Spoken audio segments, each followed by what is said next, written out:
The village basks in the golden sunlight, nestled peacefully in the valley. Inside the old mill, the kind miller hums a cheerful tune as he works, his movements fluid and practiced. Puss, a cat with eyes full of cunning, watches the miller with unwavering attention, a silent observer.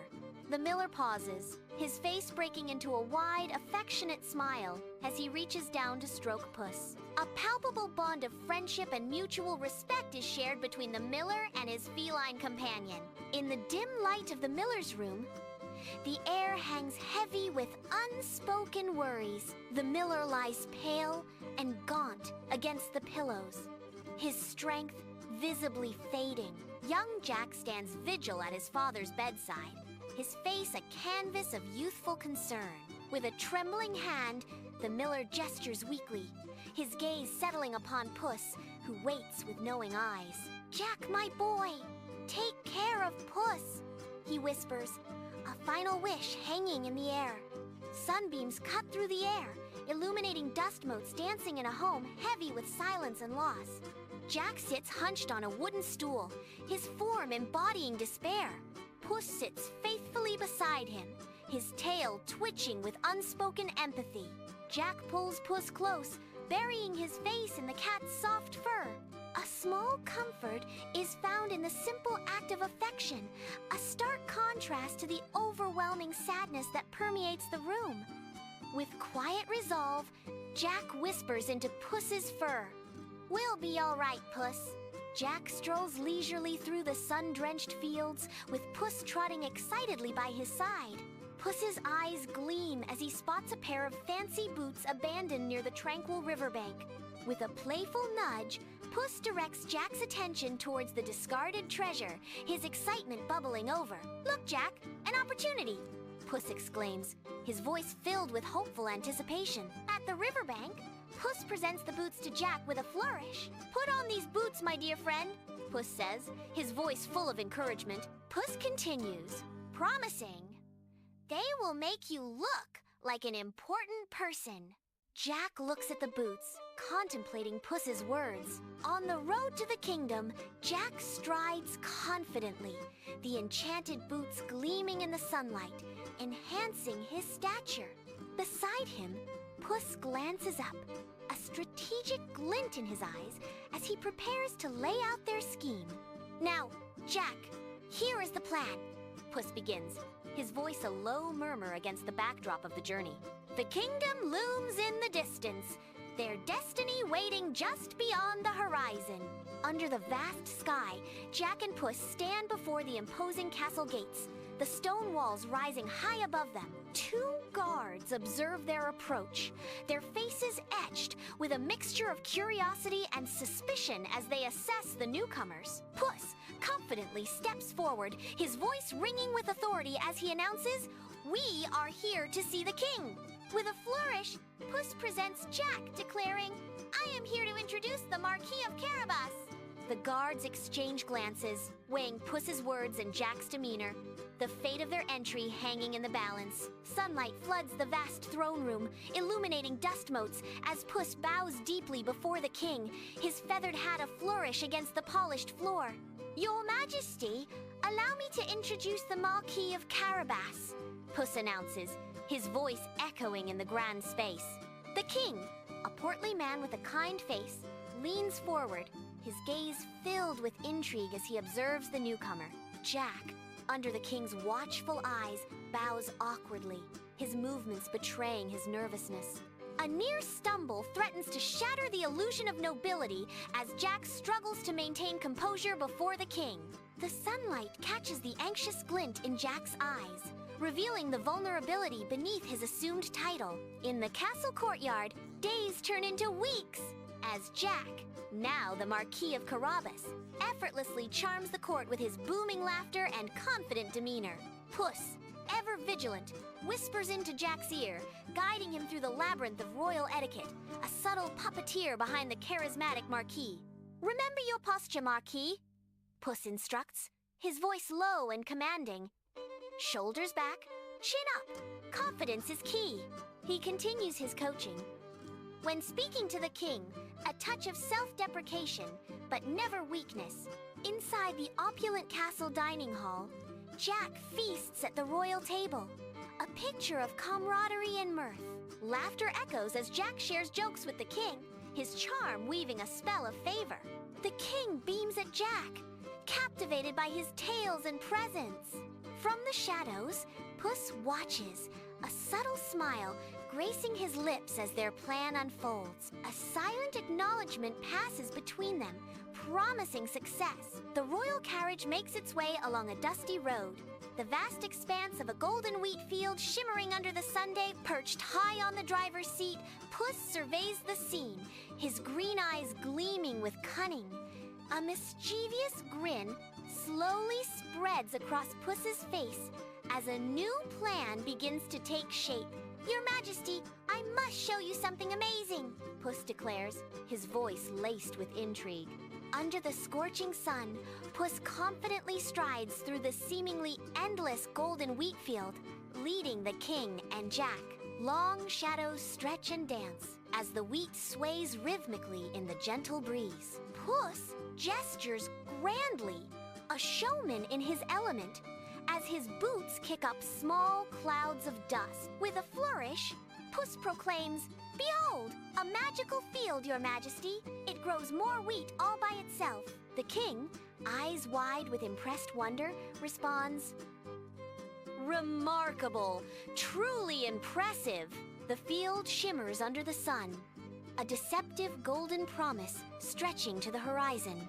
Across the seemingly peaceful field, Puss gestures dramatically, revealing a looming danger. Jack visibly pales, his eyes wide with fear as he realizes they are in a mean ogre's lands. Puss remains unfazed by the looming threat, a confident smirk playing on his lips. "Trust me, Jack, I have a plan," Puss assures, his voice a low purr of confidence.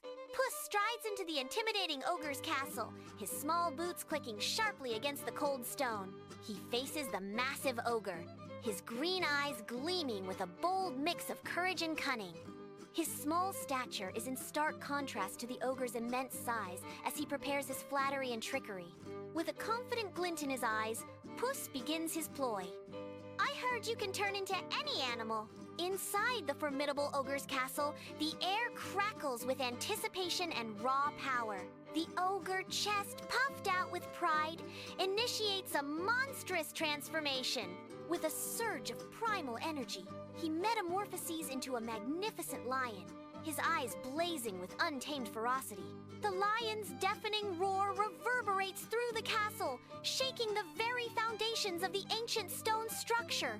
Puss, though visibly impressed, maintains his composure, a glint of cunning in his eyes. With a challenging smirk, Puss poses a question. "Impressive. But can you turn into something small, like a mouse?"